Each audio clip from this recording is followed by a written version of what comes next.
Hello नमस्कार दोस्तों, एक बार फिर से हाजिर हैं हमारे इस यूट्यूब चैनल पर हम। और आज हम जिस बारे में बात करेंगे वो टॉपिक होगा हमारा हिंदी।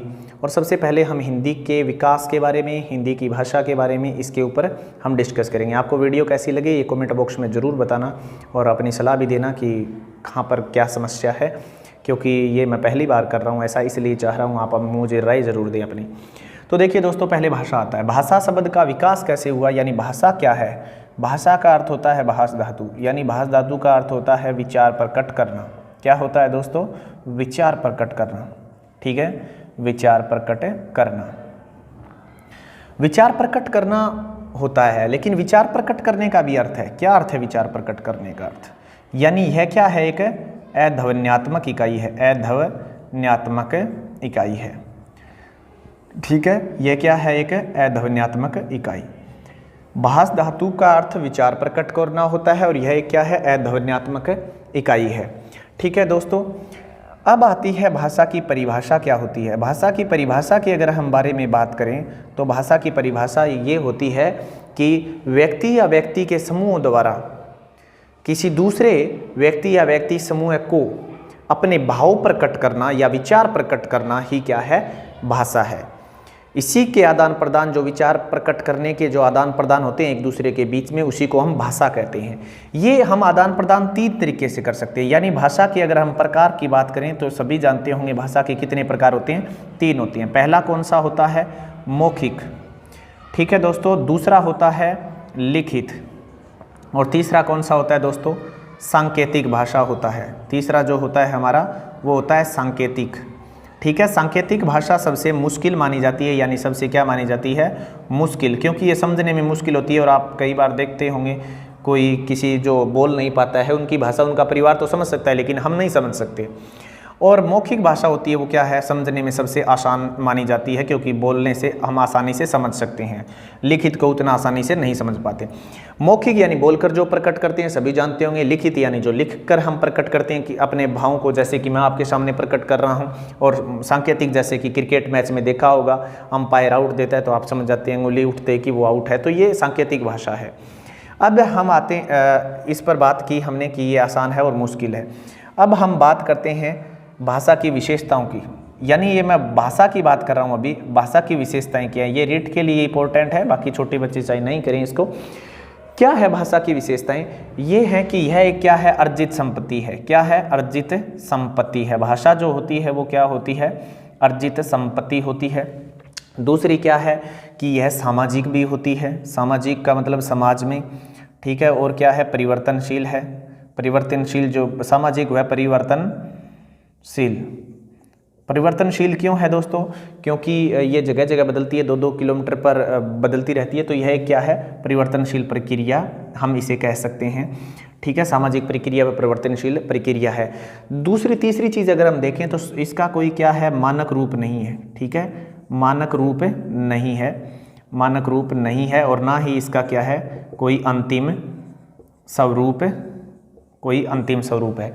भाषा का कोई अंतिम स्वरूप भी नहीं है और ना ही कोई मानक रूप है। और यह जो सीखी जाती है वो है सरल से कठिन की ओर, सरल से कठिन की ओर। जिसे अगर हम सीखना चाहते हैं भाषा को तो सरल से कठिन की ओर इसको हम सीख सकते हैं। इसके बाद आती है कि भाषा की योग्यताएं अगर हम बात करें तो क्या हो, अगर भाषा को अगर आप सीखना चाहते हैं तो आप में क्या योग्यताएं होनी चाहिए। भाषा को सीखने के लिए योग्यता है दोस्तों, पहली चीज़ होनी चाहिए आपके अंदर जिज्ञासा। और दूसरी चीज़ अगर हम बात करें तो दूसरी चीज़ है अनुकरण, और तीसरी चीज़ है अभ्यास। ये तीन चीज़ें करके आप क्या है, भाषा को सीख सकते हैं। ठीक है दोस्तों, अब आता है कि भाषा का उदय कैसे हुआ। तो देखिए दोस्तों, उदय कैसे होता है, हमारी हिंदी भाषा का संस्कृत भाषा से होता है। लेकिन संस्कृत भाषा से कैसे हुआ वो देखिए। सबसे पहले आपने देखा होगा वैदिक। वैदिक में क्या हुआ था, वेद थे, और दूसरा क्या था, पुराण थे संस्कृत का जिसमें प्रयोग किया गया, और उपनिषद थे। इनमें तो संस्कृत का ही प्रयोग हुआ। लेकिन ये आम जनता की भाषा नहीं थी। आम जनता की भाषा जिसे हम कहते हैं लौकिक, लोक का मतलब जनता। लौकिक भाषा में क्या था, सबसे पहले पाली आती है, उसके बाद प्राकृत आती है, उसके बाद जो प्राकृत के बाद क्या होती है, अपभ्रंश, जो हमारी भाषा है अपभ्रंश, और उसके बाद जो थी शोरसणी, शौरसैनी के बाद थी हमारी हिंदी भाषा। तो ये जो हमारी हिंदी भाषा है दोस्तों, ये क्या है, इसके बाद आती है। तो पाली जो थी आप सभी जानते होंगे बौद्ध धर्म में यूज हुई थी, प्राकृत जो थी जैन धर्म में यूज हुई थी, अपभ्रंश, शौरसैनी और फिर हिंदी हमारी भाषा ही। लेकिन आई कब हिंदी भाषा? हिंदी भाषा का जो सन माना जाता है वो 993 ईसा पूर्व में माना जाता है, ध्यान रखें दोस्तों। और हमारी हिंदू धर्म के अनुसार जो हमारा कैलेंडर है उसमें 1000 विक्रमी संवत इसको माना जाता है। ठीक है, ये यहाँ से हमारी जो भाषा वो आती है। लेकिन इसकी भी कुछ विशेषताएं हैं। हमारी हिंदी भाषा की क्या विशेषताएं हैं वो देखिए। हमारी हिंदी भाषा की विशेषताएं क्या हैं? हमारी हिंदी भाषा जो है वो मध्य और पश्चिमी जो एशिया है ना दोस्तों, वहाँ पर क्या है ज़्यादा अपनाई जाती है। और यहीं पर ये टोटल भारत के 10 राज्यों में इसका स्वरूप है।